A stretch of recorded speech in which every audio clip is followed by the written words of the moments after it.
Alie, let me ask you a question. Yeah, fire away, dude. What? Fire away, dude. Oh. Yes or no? Finding the right hair color for you, Alie, can be a challenge. What color is my hair right now? Burgundy. Yeah, was that on purpose? No. Did I need to use E-Salon? Yes, you did. Oh, I fucked it up. Oh, wait. You can scratch that. No, it's great. E-Salon offers professional grade, leave that in, completely personalized hair color that's created just for you and delivered right to your door. Alie, you fucking need this. I need it so much. This is the last time I will color my hair without taking the steps to get the right color. I grabbed a color off the shelf. It was the wrong color. My hair is maroon now. Don't do it. Alie, do you love questionnaires? Yes. Here's a hair questionnaire. Upload your photo and a personal colorist will formulate your individually blended color from over 15,000 pigments. Oh my God. I know. I need E-Salon and a time machine to go back to yesterday. Totally. Well, they've got you covered. There's 100% satisfaction guaranteed if you're not happy, Alie. Oh God, I need with this. your color. It will give you a free reformulation or refund. I think anything's better than what I did to myself before. I mean, you look cute. Thanks, dude. But you know what? I like that the color doesn't fade. Like they have the grays covered. Because I get some grays every once in a while. I mean, at 23 years old, our gray is like pretending to start to come in. I know. It's probably because we're such big thinkers. We're so young. So you can visit esalon.com/slumberparty, all one word. And do that. You get 50% off your first order. So that's $10 for your personalized hair color, which is crazy because the last time I got my hair colored in a salon, it was like $180. Dude, you can do it your freaking self. I've been doing it my freaking self for years and years. Yeah, I really got the wrong color. So I need to use eSalon. You get 50% off your first box at esalon.com/slumberparty. So go do that. Don't be an Alie Ward. Send us photos too. Hashtag it at, I don't know, Alie in Georgia. Let's see your hair. Yeah, just tag us in it on Instagram. Let's see your pictures. Let's do it. I want to look at your hair. Bye. Listen, you shouldn't have to stretch your budget to buy jeans with a little give. High-end denim can cost hundreds of dollars, but bargain brands don't offer the same level of style and comfort. Yeah. You can't get some jeans that cost you hundreds of dollars and like have to do a juice cleanse to get into them. Totally. So Distilled, spelled DSTLD, they've revolutionized the fashion industry with their timeless luxury grade denim. So you get jeans that would normally cost you hundreds starting at just $65. Yeah. They eliminate these crazy markups because they refuse to work with middlemen. Refuse. They ship directly to you for free and guarantee the fit, or they'll send you a new pair until they're perfect. Distilled jeans are built to last and will be a staple in your closet for years. They also have a bunch of fall jackets. So if you're like into a classic denim or you want like a bomber jacket, you can just expect the same level of quality. Okay. And so for a discount, go to dstld.com/feral and you'll get $10 off your first order. That's d.com/feral for $10 off. Bye. Thanks. Bye. Feral Audio.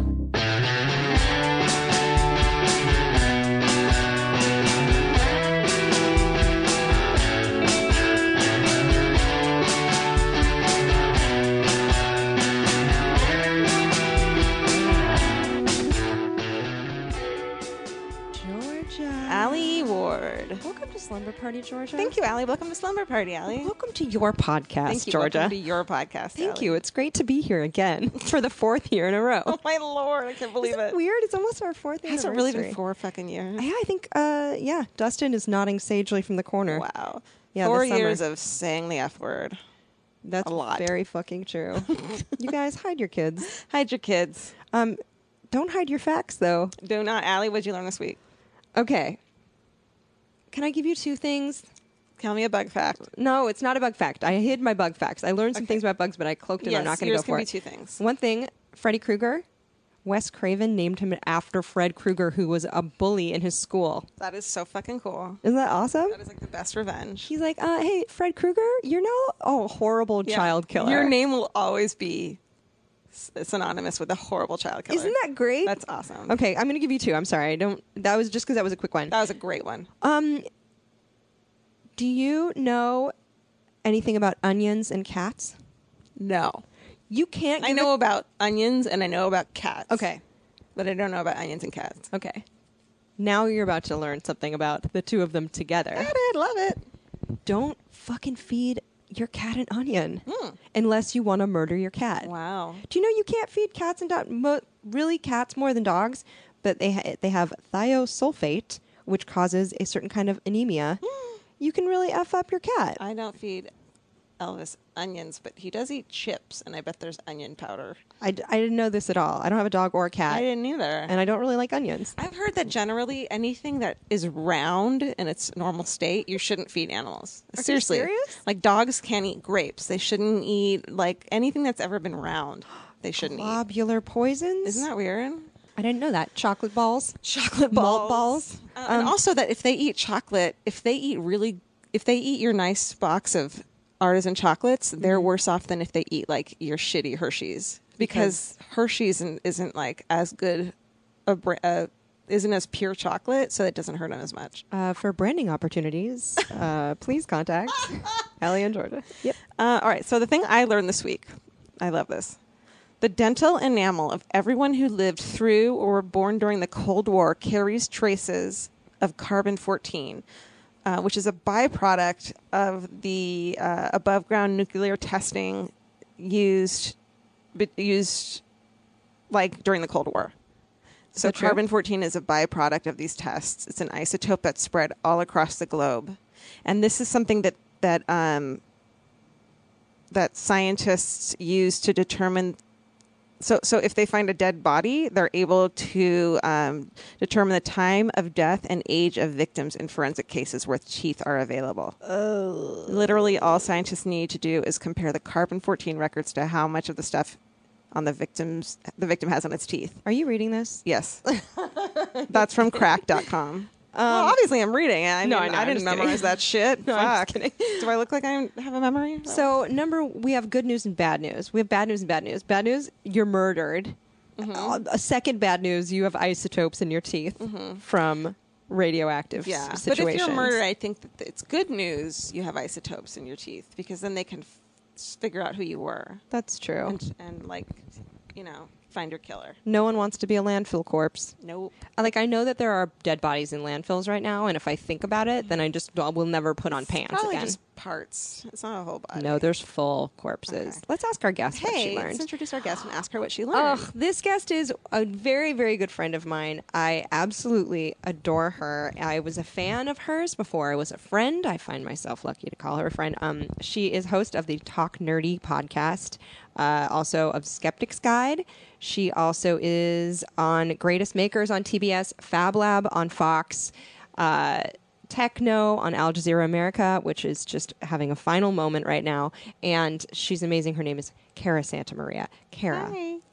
Hi. what did you learn? Oh, what did I learn? Okay, so we record Skeptic's Guide to the Universe on Wednesdays. We're recording this on a Wednesday. So I have two stories that I'm going to talk about on the show, neither of which I've done my research on. But in the 2 seconds before we started, I got a leg up. And one thing that I learned, this is really fascinating, there are all these words in other languages that don't translate to English, right? Like Schadenfreude, we talk about Schadenfreude. I love these. Yeah, that's like a great word because it's, when you like feel joy at somebody else's pain, which is terrible. And it's a German word. Very and we German. don't have an equivalent for it, so we just say Schadenfreude. And so I found a really cool word here that I'm going to butcher because it's an Inuit, and who knows how to pronounce Inuit You're words. fucked. I know. So it's Iktswarpak. Iktswarpak. Nailed I think it. that's it right there. That's right. And that is, I love this. The anticipation one feels when waiting for someone, whereby one keeps going outside to check if they have arrived. Oh, I've done that so many times. Isn't that a great word? Yeah. And there's no equivalent in English. It's like impatience. That's like yeah, the it's like excitement and impatience, and you can't wait to see them, so you keep checking to see if they're here yet. Oh my god, I do that. And it's also kind of refers to what it's like when you're waiting for your food to get delivered. oh my god, they don't have one for DoorDash. Yeah, for for- Taco here yet. Postmates. And you're like, oh, I can't wait. I know. It's a fun word, right? I remember when I was a latchkey kid, I would sit on the doorstep and wait for my mom's car to pull up. Yeah. And I just think, God, that must be so sad to pull up and see like a 12-year-old daughter sitting on the steps, just really, just having Ickstein. Yep. How what is this? What? How what is? Iktswarpak. Swarpocked. Pretty good. Oh, that's so that relates to a story that you're doing on Skeptics. Yeah, so every week on Skeptic's Guide to the Universe, we each do a science story. My science story this week is actually going to be about the fact, this was another thing I learned, that swearing does not mean that you have a limited vocabulary, but many creative and intelligent people swear. God, this is right in my fucking alley. Right? I love this. So yeah, there's a story in Scientific American, I think it was in Scientific, all about a new linguistic study that showed that, the myth that people who swear more are limited in their vocabulary is bullshit, by the way. Actually, to be fair, though, I swear a lot, and Alie has a better vocabulary than I do. But Alie swears. I've already said the F word a couple times. Alie swears. Yeah. I hear Alie swear for sure. Oh, for sure. That's true. Yeah. And then the other segment, I have a mini segment on Skeptic's Guide, which is called What's the Word? And every week I introduce a new science word and I define it. I talk about how it's used in context in science, and then I go through its etymology and where it came from. But since I stumbled upon this great article about all these words that don't have an English translation, I'm going to feature a few of them in my What's the Word segment. Oh, this these week. are so good. By the time this episode comes out, this episode will already be up, so people go find it. Yeah, probably, because I think we record Skeptic's Guide every Wednesday, and it goes up every Saturday. Oh, yeah, so it'll be how we up, do it. so people can go find it. Gently stalk Noise. Kara on Skeptic's Guide. Should we do a slumber party question? Let's hit you with a question. question. All right. Let's go straight into it. Okay. Georgia hates this question. Do I? Yeah, you hate it. It's your least favorite. We never ask it. It's midnight snacks. I love this question, and I always ask it. This is Georgia's favorite question. So we're starting right off the bat. Okay. So it's midnight. There's no one around. There's no one judging you. And I know you're a night owl. Like, what time did you go to bed last night? 2. Okay. Yeah, midnight is usually like when I'm winding down. I'm usually still working at midnight, but I'm working in my PJs. Okay. Let's say late night snack. Late night. Okay. One of those, it's late night. You toddle off to the kitchen and make yourself somewhat shameful, but whatever. Midnight Sure. snack. What is it? Or weird, even. Weird. I mean, my usual late night snack is just a bowl of cereal because I'm lazy. So that's not that weird, though. I think that's like most people's late night What snack. kind of cereal? I'm torn between 2 types of cereal that I regularly eat: Cinnamon Chex Whoa. and Frosted Mini Wheats. Those are both freaking good. Those are really good, but I'm weird because Frosted Mini Wheats I will only eat warm. What? I know. There it is. Hoddly hoodly, what? How do you warm it up? So you have to warm up the milk first, and then you put the cereal in. Because if you put the cereal in and then the milk, and you put the whole thing in the microwave, it just turns into mush. I have never warmed It's up my so fucking cereal. good. So when I was a little girl, I refused to eat cold cereal, and so my mom would warm up all of my cereal, which is very strange. Every little kid cereal I would eat warm. I grew out of that, but Mini Wheats is a holdover. It's too hard. It hurts my mouth unless it's warm. This is like a revelation. It's really good. You should try it. because I love cereal. Oh, it's a whole new experience when it's hot. It's like a real dish. I've never thought about that because you always hear of like when you go on like a diner menu and it's like hot cereal. Yeah, because that's usually oatmeal You or like always cream know of wheat. It's not like the Cara Santa Maria special. No, it's not just like Frosted Flakes in the microwave. You know what I think? You know what one of my obsessions is for late night is cream of wheat. Do you ever rock some cream of wheat? Cream of yeah. wheat is a very southern thing. It's gone a out lot of of people in the style, South too. eat cream What do of you wheat. put on your cream of wheat? Though? I put either pat of butter and either brown sugar or maple syrup. Yeah, that's what I do for my oatmeal. I'm not a big cream Yeah. of wheat eater, but I'll do just the regular oats. Yeah. You shake them in, water only. I hate oatmeal with milk; it's gross. And then I'll add brown sugar and maple syrup. Oh, God, I need that now. One of That's my so good. favorite substances that I could just snort and just go into a coma is, you know, when you get the oatmeal packets, there's like a maple and brown sugar, and all the sugar and maple settles at the bottom. You pour the packet in, that goes on top, and you're like, oops, I ate a spoonful of that alone.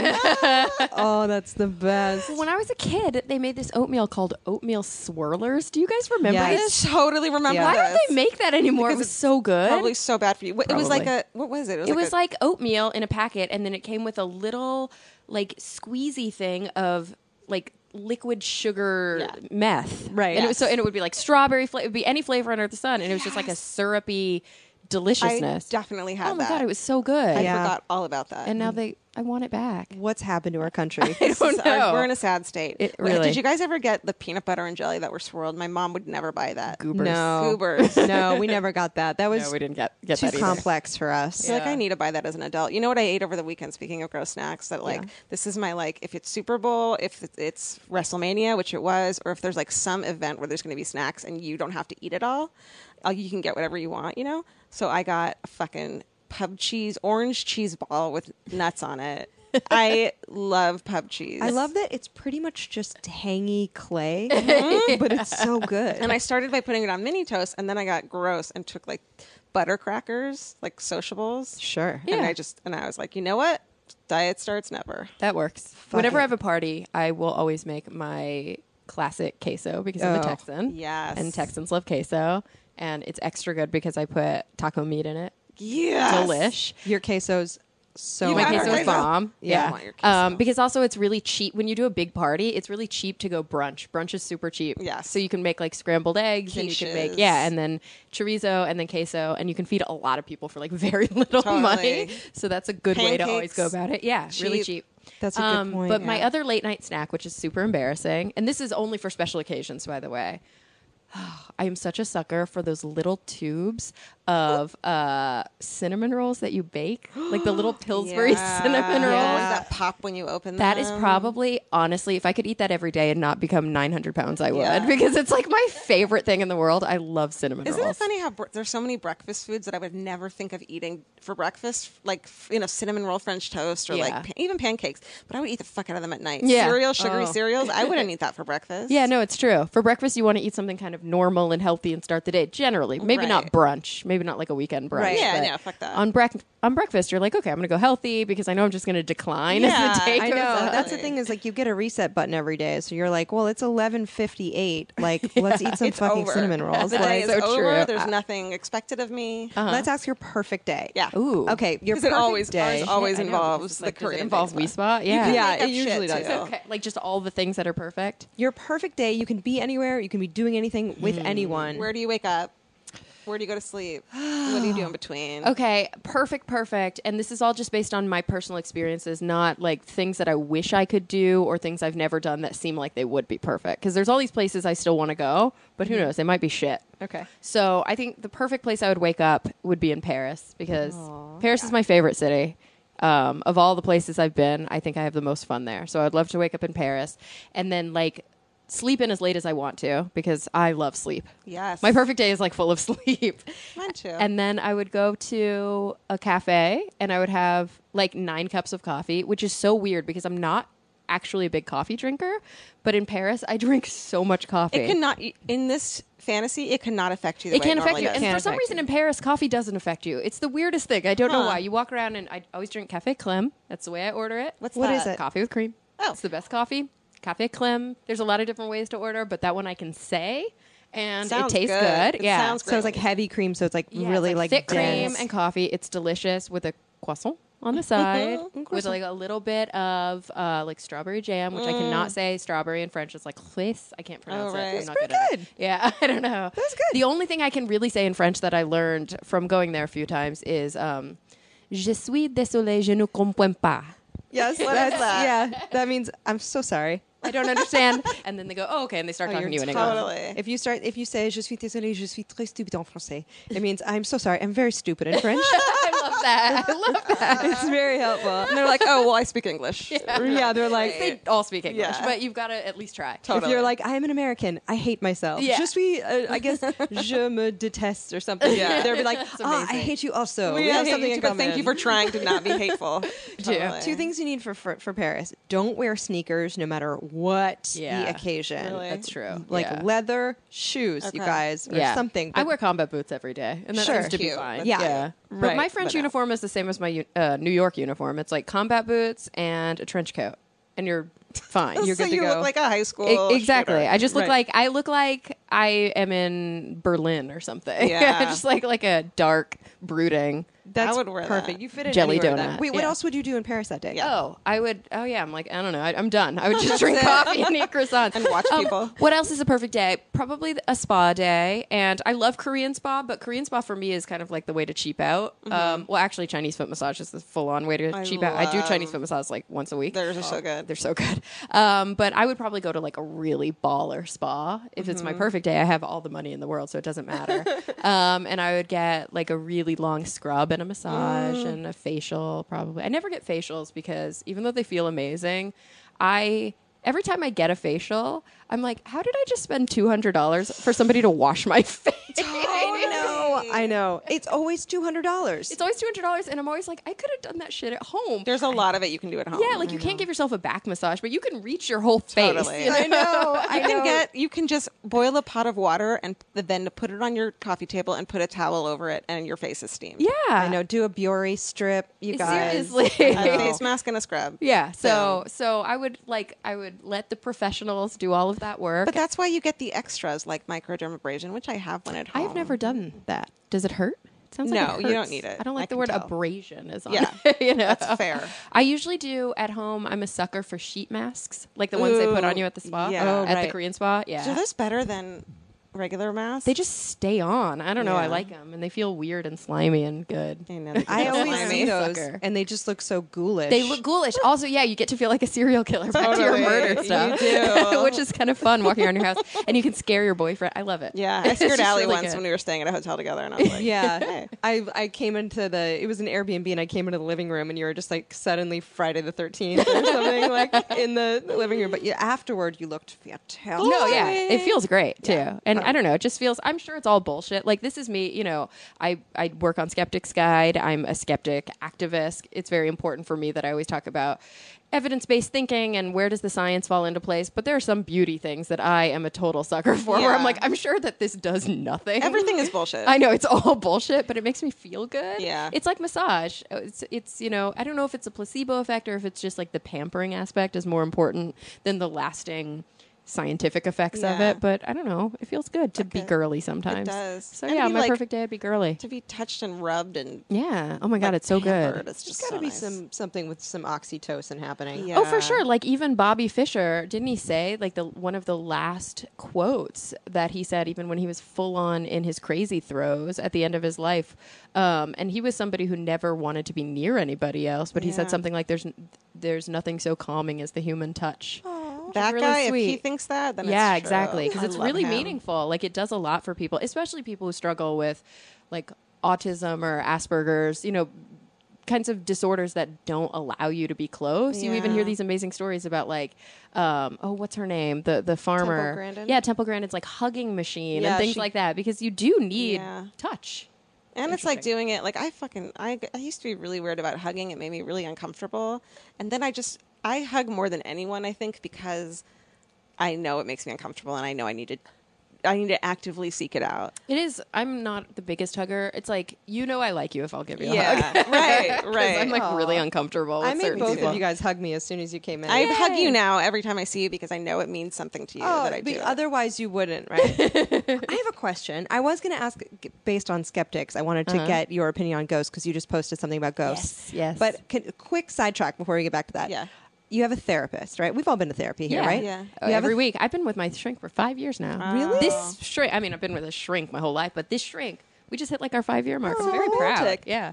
Question. Yes. Do you hug your shrink goodbye? No. No. I had a shrink that did that, and I didn't know. That's No, not- I think that's- that's okay. It might be okay, but that's like, did he ask? Is it a he or she? It was a girl. Oh, that's better. I Did think she if- ask? No, it was just like, okay, well, bye, huggy, huggy. I think bye-bye. if you've been Interesting. crying Yeah. and she needs a way to like end it on a like I'm here for you. I Okay. think, and it's a female and you've been going And to it's her. female. Yeah, that's true. Because my shrink's a dude, so I cannot imagine giving Yeah. him a hug Right. goodbye. I'd be like, this is highly Might inappropriate. talk about it on the whole next Yeah, session. exactly. I feel very close to the shrinks I've had, but I think that they know that I'm not. Like, I think I would know by you and how emotional you can get when you're talking about emotional things that you cry. And it's like, let's end this on a kindness. Okay. I think that hugging you would make sense to me. I don't have that kind of relationship with my shrink. Yeah. My shrink is very much like, it's funny because he'll have this concern face, and then I'll be like, "You're only doing that because I'm paying you," and then he'll be like, "You pay me for my therapeutic advice, but you don't pay me to care." Oh my God. Like, shut up. Yeah, if it was a guy, I would never go to him again. He's crying a single tear. Yeah, Like, I have to and, like- hug you now. Jesus He's like, Christ. this is an extra $10 for this tear. But I do love that my shrink has a bulldog that doesn't always come, but has periodically had to come to the office, and he sleeps in a little bed, and his name is Sigmund. Oh my God. That would be so comforting to be able to look over and see a dog sleeping. I Except know. sometimes he snores, and then he like apologizes profusely. He's like, "I'm so sorry. I'm so sorry." Oh my Like, it's God. really that would- okay. I want to go to this guy just for the dog aspect. He's amazing. I love my shrink, but he's very. we're more like peers. Like he treats me like a peer. I think because I'm really combative and I also studied psychology and neuroscience. So I'm super, and I'm skeptical all the time. So I'm like, that's bullshit. I'm not buying that. Let's go this route. And he's like, okay, but I'm just going to push you out of your comfort zone here. That. So we're almost like, it's almost like we went to school together and then he pushes me, which I like. I like that. And I think with my therapist too, I get really analytical. Like, why do I do these things? And I don't cry about it. It's not emotional. It's like trying to understand my mind. And so it's a discussion instead of being like, my boyfriend is a, wah. Like, but my shrink always wants me to do that. I know. He's like, they must want you to. He's like, how are you feeling right now? And I'm like, hungry. Tired. Yeah. Like I can never. It's always the first question. How are we feeling today? And I'm like, I can't answer that question. That is the hardest question for me to answer. That's a hard one. I'm not good with the feels. Oh my God. I'm just like, thank you for asking. My therapist tends to cradle me in her arms mostly. And then she sometimes feeds me small bits of bread and There's nuts. like a wall of pacifiers. Yeah. We're weaning.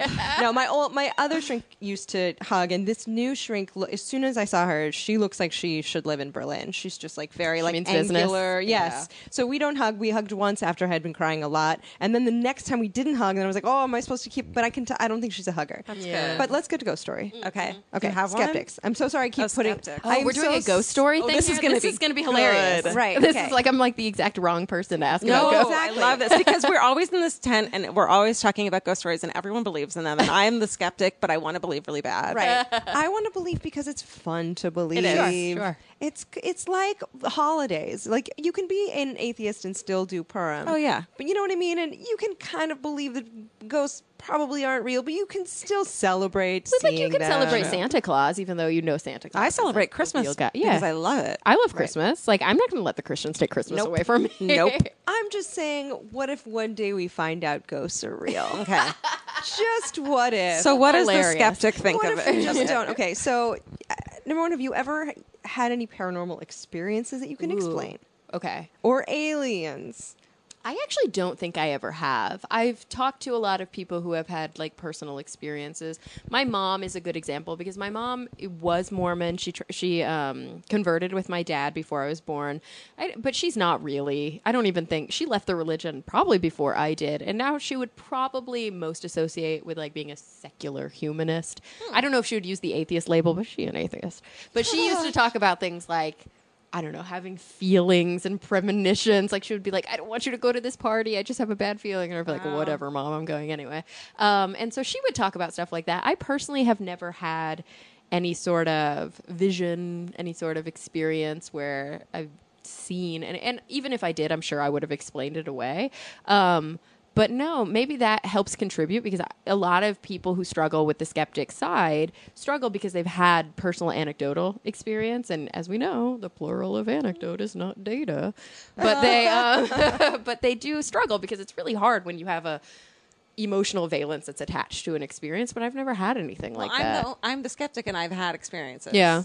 Yeah, So and I because don't you know. can explain them. I mean, I would think that even if I did, it would be very easy for me to go back to all of the knowledge I have about pattern recognition in the brain and how we process different kinds of this was the story that I covered on Skeptic's Guide last week, how we process certain types of Like sensory. yeah, what do you call them? Optical illusions, and how your brain fills in the differences, and how it might be quite easy to see things that aren't there or to interpret them as things that are beyond what they actually are because our brains actually evolve to fill in those kinds of blanks. So Totally. that would be, even if I had an experience, it would probably be easy for me to explain it. Alie, I can see your heart breaking. I know, Yeah, she no, looks sad. it's just my world shattering, Right. But it's not like Yeah. no. What's I your favorite kind of ghost? no, I totally get it. I like old colonial ghosts.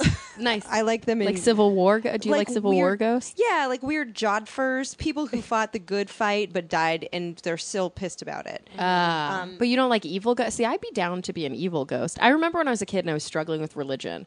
And like my friend Kelly and I remember jumping on the trampoline with her and talking about how when I die, I don't want to go to heaven. I want to go to hell because I think it would be more fun because nobody's making sure you don't do bad stuff. You just get to do bad stuff all the time. And then it would be cool because we could like haunt people.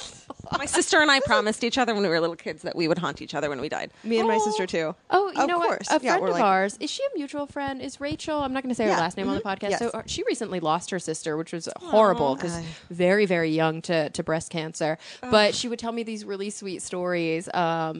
Kind of towards the end about how her sister's like, I'm gonna haunt you. Like, I'm That's gonna like. so cool. You'll hear songs on the radio. You'll see things, and you'll know that that's gonna be me. gonna And cry. I know it's so sweet, but Did- it's that's Has awesome. anything happened? Has she Probably. been like? Is she like? There was a slice of pie and it moved across the Yeah, table. probably and she's because like, I think that we do. It's like the movie Pi, actually, that you mentioned, Pi, where when you're looking for certain numbers, you see them everywhere. And I think I do love those little symbols and signs that we take as meaning something. Yeah, even you know? if they don't, it's tradition. It's meaningful. I mean, for me as a skeptic, I think it's important to make that distinction. Yeah. But I don't think that means that we should ignore that aspect of ourselves, which is really needing for tradition. I just Yeah. think that we should make sure that we are, I don't know, cognizant enough to know the difference. right. Yeah. That we're not dumbasses. is what you're Exactly. saying. Like when there are people who do ritualistic things before like big games Yeah. or, are superstitious about things. You hopefully know that if you break the superstition, literally nothing bad will happen, but Yeah. you do it because it makes it more fun. It gives you confidence that it won't happen. Yeah, and it adds a layer of like interest to your day. You know what I Definitely. mean? So I don't think there's really anything wrong with doing unskeptical things in your life so long as you have a skeptical viewpoint about them. But I'm not an activist the way that some people are. I just, on my podcast, talked to David Silverman, who's the president of American Atheists. So we're both atheists. He recently wrote a book called Fighting God. He's the president of American Atheists, and he's the most firebrand atheist I've ever met. Wow. I wrote the foreword to his book. I am not a firebrand atheist, and we talked about the differences. I think it's important that there are people like him who are at the front lines of the activism where he's like, if you don't call yourself an atheist, you're bad for the movement and blah, blah, blah. I'm not like that, but I'm glad that there are people like that because I think it takes all types to like move the agenda forward. But I think it's the same thing with skepticism. I'm probably not as hardcore as the hosts of the show that I co-host. Yeah. I'm not as hardcore as Dr. Novella, but I am proud to be among the ranks. I would never, I get that in that I would never argue with someone that God doesn't exist. I would never do that. Someone who believes that God exists, I wouldn't fucking argue with them about it. And I wouldn't argue with someone believes in ghosts and they ask me why I don't, I'll tell them, but I wouldn't tell someone your ghost story didn't really happen. That Right. time you think you saw your grandma, she wasn't there. I wouldn't do that. For me, it's like you have to know when it's appropriate too, Yeah. because I will say things like that, but it depends on the emotional context. Yeah. Whereas David has no sacred cows at all, which I really appreciate about him. And so he will just say shit at inappropriate time. Like even my grandma died 2 weeks ago now. I just went so home sorry. it's okay. She was like 95. Mine she was did a too. tough She old was broad. Really? 104. Oh my It's gosh, like, that's amazing. she's got a good she life. was totally good, Yeah. and she was fully with it until the end. That's great. And so I was just home for her burial. But when I had David on the podcast, I was telling him, at my grandpa's funeral like 15 years ago, my grandma was like, "Go up there, go to the body, and do the communion." I was like, because they're so Catholic, and I was like, and I'll go through the motions. Like, I Sure. don't give a shit. And he's all like, "You shouldn't have, and you should have told your dead grandma." Oh, yeah. David, whoa, dude. I was like, okay. Yeah, But, it's for her. Yeah, It's it's not like, it's not for me. Isn't there something from a neuroscience perspective, you being a neuroscientist, that human beings are looking for faces because we need community? Hugely. we see faces in grilled cheese, we see faces in patterns. So isn't there something to be said in terms of seeing a ghost or seeing a person? You're just maybe seeing two dots and a slash. Always. Yeah. It's like we see pattern where pattern doesn't exist. Your walls are a great example because you have these beautiful plaster walls. I'm assuming, is this like a 20s building? Yeah. You have these beautiful textural patterned walls. If I were laying in bed here in your apartment for some reason, well, just staring at the walls, I would see all sorts of things in your walls. It's very common. It's why there's a man in the moon. It's why Mother Mary is on everything. And that would fully explain why we see most ghosts. But Well, that's why when I have my ghost experiences when I was a kid, I'm like, well, I had an active imagination. Yeah. The things I saw were, ghosty. They Yeah. weren't like a full apparition. It was an apparition. Yeah, and that's the your great thing about ghosty. My closet open though. Your closet opened, Yeah. which is not pattern recognition. No, but But- that can happen when somebody closes. If there's certain doors that are open in a house and they close other ones, it's like an air pressure shift. No, I think I imagined it. That definitely didn't That happen. can also happen. It was late at night. I remember seeing it. I know I saw that happening, but I don't think that it happened. Yeah, and that's a common thing too, is that people think of memory as though Yeah. it works like a tape recorder, but it absolutely does not, which is why we're finally getting hip to the fact that eyewitness testimony is not the best kind of testimony to have in a Totally. courtroom. It's like, oh, but that guy saw it, so we know what happened. Not necessarily. Yeah, no one, the way that the brain even sees and experiences things aren't necessarily what's happening. It's No, how it's our totally brain is emotionally telling us. charged. You're right. It's based on all sorts of previous experience, and they've done so many wonderful cognitive experiments where everybody looks at the exact same car wreck footage, and then they're primed with different ways. They're primed with thinking that this driver was drunk, or they're primed with thinking that that person was distracted, and then they'll report that so and so hit so and so when it was the other way around. It's like totally different based on the priming. That's really interesting. Or even Yeah. like if this person looks like someone who was mean to you when you were a kid, you're like, it was his fault, even if it wasn't. Totally. This happened to me the other day. I was on set with my producer, who I love, on one of the shows I'm working on, and she... There was a woman who I was like, don't you love her? Isn't she great? She was a guest. I was like, isn't she great? She was like, she reminds me of this girl I went to high school with, and I really didn't like her. Her name was Freddie So Krueger. yeah, she's like, I'm trying to get past it, but honestly, I have a bad taste in my mouth about her, and I know why. And I was Wow. like, that's hilarious. It happens. You meet somebody whose name is like somebody else's name, or whose face kind of reminds you, and then you automatically either like them or dislike them, and you have to actually get past that cognitive bias. So for me, as a skeptical activist, it's not about fully embracing or fully changing who you are. It's about recognizing it. We all have biases. You know, we talk about women in the sciences, for example, or women in Hollywood, and how we are really underrepresented, how we make way less money, how we aren't offered the jobs that are equivalent to jobs of men. But what we don't often stop and think about is that we personally have biases.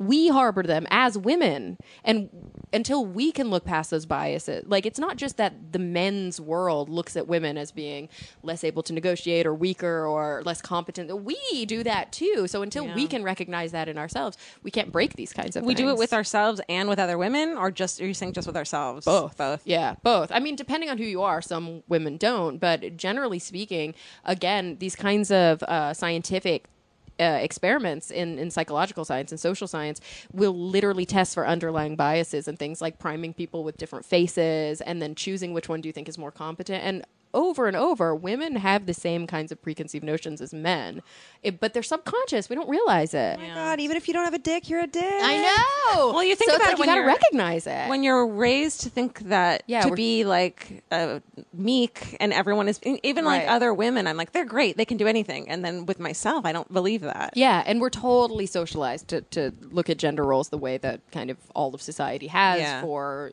hundreds of There's years. a reason. Yeah, and so we have to work on that. I mean, we were even talking about it offline the other day about the fact that, like, women generally, I'm making a generalization because a lot of women don't fall in this category, don't negotiate as aggressively as men when we're talking about jobs. And part of that is that we don't want to rock the boat. Part of that is that we undervalue ourselves. And part of it is that we don't want to come across as assholes. Yeah. Totally. Whereas that gender norm just doesn't exist in men. They're like, whatever, I'm going to get what I deserve. That doesn't make me an asshole. That makes me Yeah. strong. Right. Whereas we're like, oh, I don't want him to think I'm a bitch. Right. I don't want anyone to shit talk me as soon as I leave the room. Yeah, or this idea of like, we have this idea, especially in this world in entertainment, where it's like, well, I don't want to come off too strong. So when they ask me for my rate, if it's too high, I'm afraid I'll scare them away. Totally. Yeah. But so again, women, meek shall inherit the earth, right? Just be meek. Let's do fuck that. Okay. Fuck that. Okay, Fuck so we that. always end the show. Two things. One thing you love so much you would lay it down tenderly and lay with it. Okay. And slow bone it. And another thing that you hate so much it can fuck off to space forever. Okay, so my hate is I'm really mad at the combination meter of a Prius from 2004 to 2009, I think. It's your dashboard, it's your speedometer. Apparently they just wig out and they just go out and they break. But Prius, this is so fucking specific, but my combination meter, my speedometer light, illuminated light, went out 2 months after my 9-year warranty expired. And it cost $2,000 to fix.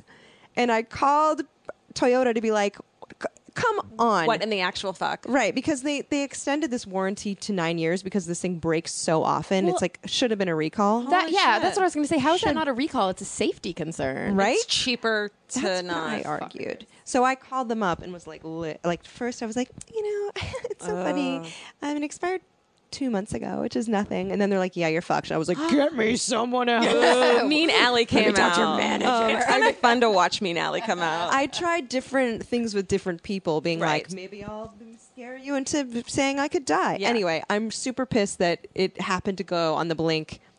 Did they 9 say years and okay? 2 months. I'm in the middle of dealing with it right now. So does this mean that it only doesn't illuminate at night, or you just can't read anything all the nope, time? never just doesn't turn So on. you just have to pace yourself with other traffic. yeah, and you also don't know Wow. what gear you're in. That's- So I was going to say ugh. before you said this to sell your car, but like But no nobody one's will going to buy buy it. it. Yeah, well, and the thing is, it's intermittent, so So it's you got to sell your car when it's lit up. Totally. exactly. Anyway, Anyway, trade in when you got to pull into the first fucking How do you dealership. feel about being Right. a Prius owner? well, There's Prius polarized Pre- people in LA. well, you have a Volt, right? No, I have a Spark. Even you have a better. Spark? I have a Spark, so I've got a plug-in electric. It's not a hybrid at all.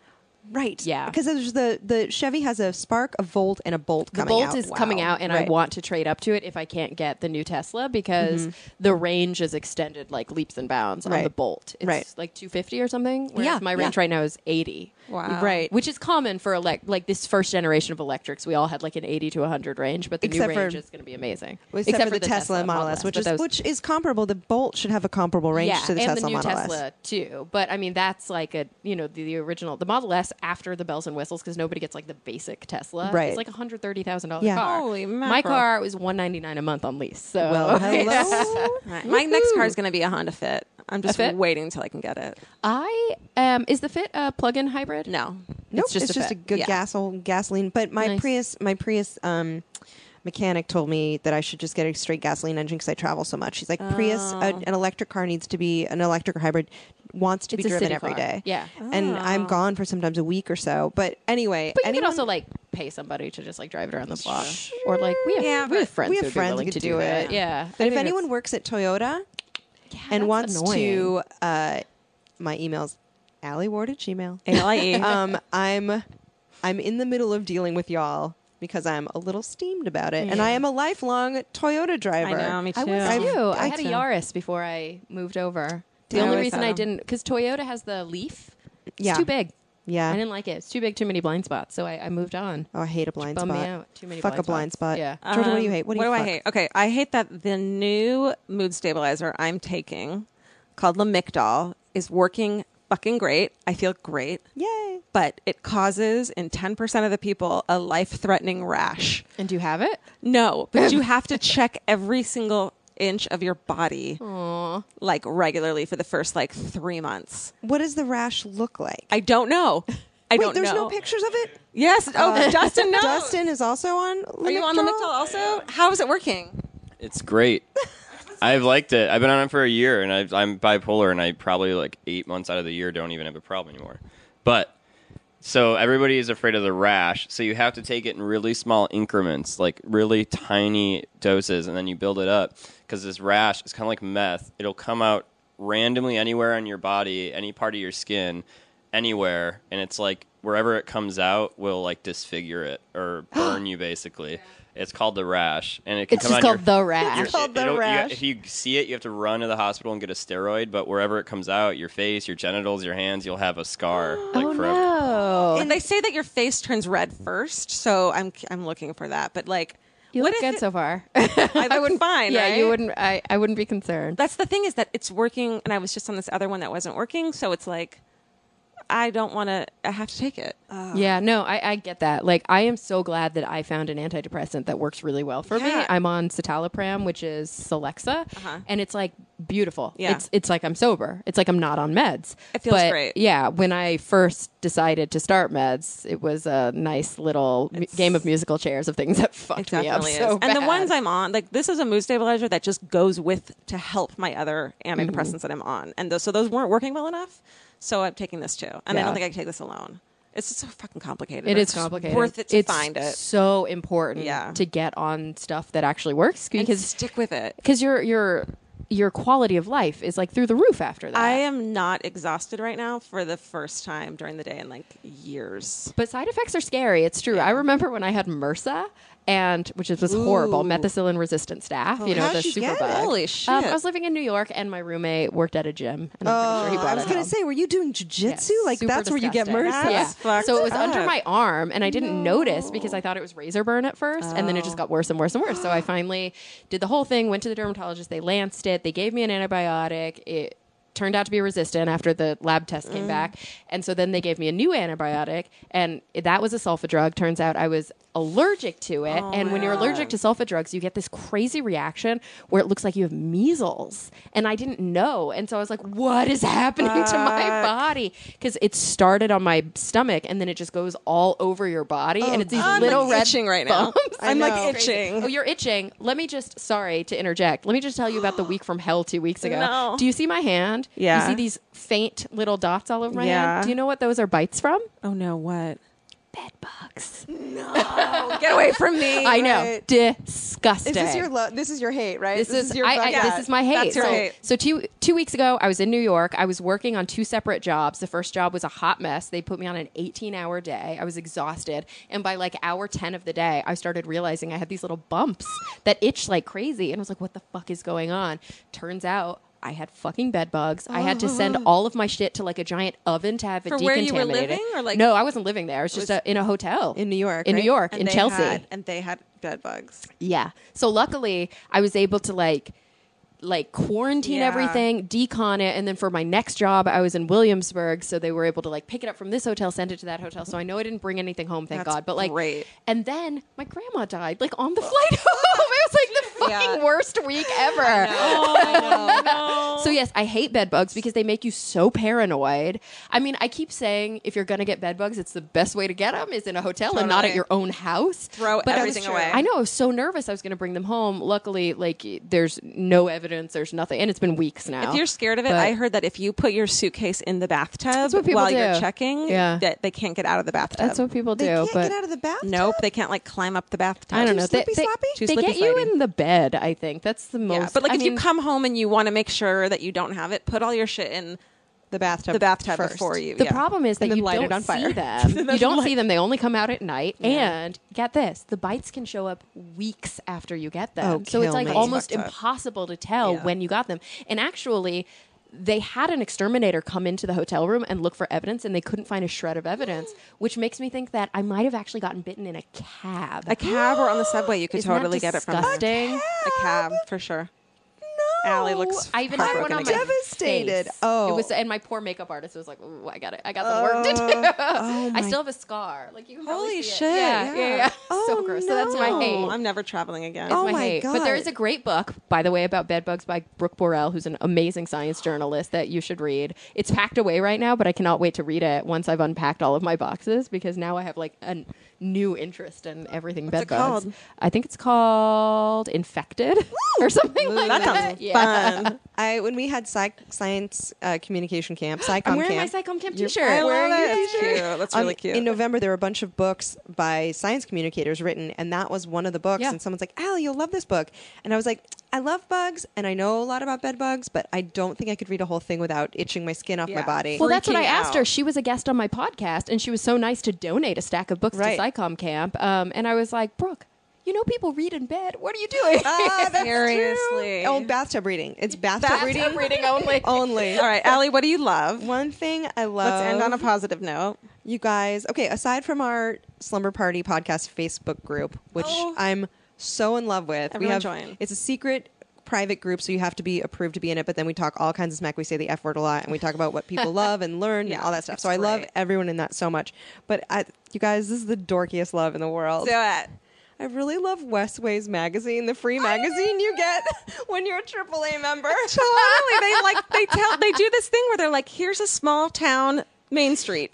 Here's what's on it. Go to it. And you're like, I would go to San Diego. I know. And go to Main Street. It's this magazine that if you're a AAA member, they send it to you, but it's all like, it's Southern California. So it's just like road trips you can take that are less than 45 minutes away. And this little fish fry place. And like, this is what downtown Los Angeles looked like in 1920. Different hikes for different levels of like hiker. I know, and I just Wow. love it. And it comes and I'm always so excited it comes. It's so sweet. It's like a charming I know. magazine. That's I hope it amazing. never folds. Oh, print journalism. I love Anyway, what do you love, Georgia? I love another podcast that I want to talk about called Someone Knows Something.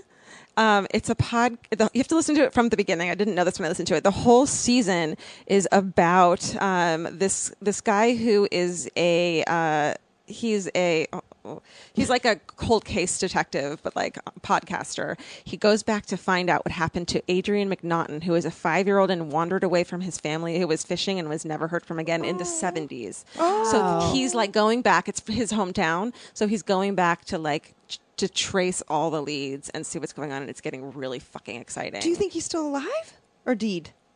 What do I think personally? Like everyone has a different opinion. You don't know. I think he's dead. I think the thing is like, did he die there? Did he get picked up and taken? Did he get picked up and killed? Did he get hit by a car and they like got rid of his body? It's like, is he alive or dead? There could be so many different If I listened to that theories. podcast, I would never get anything done. Is this like Making a Murderer level intense? Because when I was Yeah. watching Making a Murderer, I got no work done and I threw things at my TV constantly. Well, the problem is it's not a binge. Like they're only on episode 6, and they don't post it like enough. And So I'm gonna have to wait until the end of the season. I would because I suggest cannot that. handle it. It's like Serial, where you're like, I need to know. And the thing Yeah. is, like, I don't know. They must not have found out because I feel like it would have been in the news already. Right. I love that in our things that we love, we're getting like dark again. I'm so Yeah, sorry. I know. I'm sorry. I love dark shit. I'm You're with like, you. which murder do you like? I know we're like commiserating. Did you do your love already? She started her. Westways. Yeah, right. she started Sorry. her. Kara. I think this is partially because we bought a house 10 months ago and have been renovating endlessly, but it's partially because when I was young, I was kind of raised in a hoarder house. And I think these two things have combined to make me obsessed with HGTV and like organization. Yes. So I incessantly watch, people have their background TV channel. For a lot of people it's cooking channel, but for me it's HGTV. I'm obsessed with all the shows. I love Fixer Upper. I love Property Brothers. I Rehab Addict? Oh, no, I love that's- Rehab Addict. No, it's on DIY, but it comes on Yeah. HGTV. What about Flipper sometimes. Flop? I love Flipper Flop. I kind of hate House Hunters, but I watch it anyway. I do too. It's great to see how awful people's relationships are by watching House Hunters. Oh, by the way, Oh my God. true story. Alie tweets one time something like, "My worst nightmare." No, the American dream. The American dream, turning on House Hunters and seeing my ex-boyfriend and his new wife. Awful, but like horrible relationship. Legit happened to me. I didn't know that. I didn't know I that was till like, Alie, after. you are describing my life. My ex-boyfriend, Dane Hallmuller from Texas, who I dated when I was in college, he and his wife were on House Hunters. And they were the most boring Texan couple you've ever seen in your life. Well, he's Dallas amazing house? because it's so weird. He's like all tatted up and like a neuroscientist drummer. Oh my God. Like he's a total badass. Yeah. And then he married this woman, and they like found a house in Dallas. It's very strange. I was like, That is so. I had an ex-boyfriend who was describing my on life. Blind Date. Remember that show? oh, that's hilarious. And it was like, oh, he's terrible at dating. Why? How did it work on me? He was like the worst match, and she was like, "Fuck this." That's amazing. And yet I dated the him for guy- fucking 8 months. Oh, that's a long It's a long time. Well, I was with this guy for like years, so I'm actually quite proud of him that he like found a wife and that they did House Hunters, which is weird to me. Also, super bummed out that I found out that everything on House Hunters I is know. fake. They've Yeah, already I bought know. the They've house. already bought the They house. already They bought take the everything house. out of it to make Yeah. it look like they haven't. Yeah, it's all bullshit. Not always, but sometimes. But that one's like the most annoying to me. But I just realized probably a month ago that I actually quite love Fixer Upper. I used to think I would hate it because they seemed that like the couple? Christy Southern couple, but then the more Right. I watch, the more I'm like, I'm obsessed with these No, they're people. sweet. They're They're cool. amazing. They are. The I hate husband her is hilarious. style. I hate her style. I think she's awesome. I think it looks like I don't need a fucking wagon wheel on my wall. Oh no, I dude. hate her style in the houses, but I love her like personal style. Oh, yeah, yeah, like yeah. she's so hip and doesn't seem like she's from Waco, And she Yeah. knows her shit. and she's gorgeous. Yeah. I can't determine funny. is she Hispanic or is she like Native American? Native I think American. she's Native American. Or maybe ambiguously, gorgeously ethnic. She Yeah. is. She's ambiguously ethnic, but and Property he's Brothers. hilarious. He's always putting weird stuff in his mouth. Right. His And I'm teeth are like, I love fucked. him. Yeah. Property Brothers, I love. It's like the best, but also My I don't favorite. get. It's like a weird appeal because they're so hard to look at, but people think they're really attractive. I find them super odd looking. I but understand why people ench- find them attractive. Enchanted by them. You know what I don't like about that show is that every single house looks the same. They changed the true. house to look like an open concept. Here's the kitchen, here's the dining room, here's the living room. And they're It all always- generic transitional style. Generic like it's as all fuck. nothing. Right. Yeah, that's true. And also the whole shtick where they show them a house they can't afford anymore. Is I hate it. They all know what's happening. Played. I mean, come on. And you also the guys. houses never look as good as this first house. No. It's like they need to stop showing such good houses Yeah. because then you're like, that doesn't measure up at all. No. But when you were renovating your house, were you inspired by things you'd seen on HGTV? Some of them, yeah. Like I learned some little tricks, and there are a lot of little weird, smart things that I did in the house that I think watching so much and also thinking about the function of my life really made our house amazing. Like I have all these little things. So in the downstairs bathroom, we have the bathroom, and then there's like the toilet room. You know, there's like the separate. Yeah. And of course, we got fancy Japanese toilets. We're obsessed with Japanese yeah. toilets. Oh, I'm coming over. Ah, they're so good. We got two. There's one in the guest room. Pet too. your dog and wash my butt. I'm so excited. We discovered them when we were on vacation in Hawaii, and we were like, that's gross and weird. And then we used it, and we're like, oh, I need this in my life. So Japanese toilet's amazing. But if you get up in the middle of the